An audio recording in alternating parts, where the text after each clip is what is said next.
This video walks you through how to set up recurring invoices in Wave. Begin by logging into your Wave account.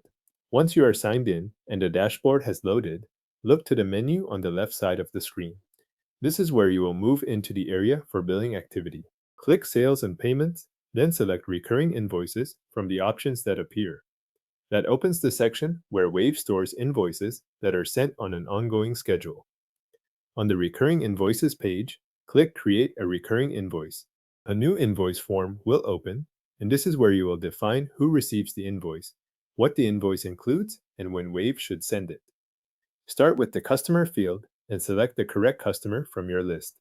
Make sure you choose the right record before moving on, especially if you have several customers with similar names or companies with multiple contacts. After the customer is selected, enter the invoice details. Add the products or services you want this recurring invoice to include. Then enter the quantity and price for each line item. If the invoice needs more than one item, continue filling in each row as needed.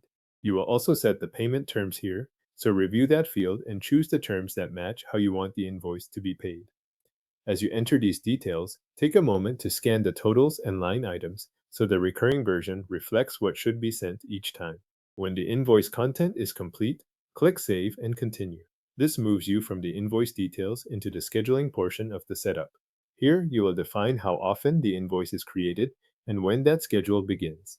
Set the frequency based on the interval you want, such as weekly, monthly, or another available option in Wave.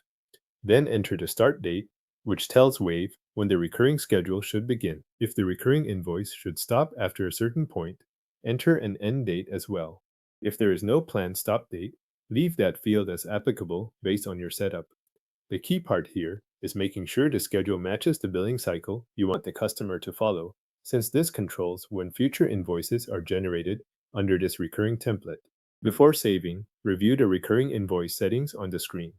Check the selected customer, the invoice line items, the payment terms, the frequency, and the dates. This final review helps confirm that the recurring invoice will run the way you intend once it is active. When everything looks correct, click Save. Wave will store the recurring invoice and apply the schedule you set. Your recurring invoice is now set up in Wave with the selected customer, invoice details, and billing schedule.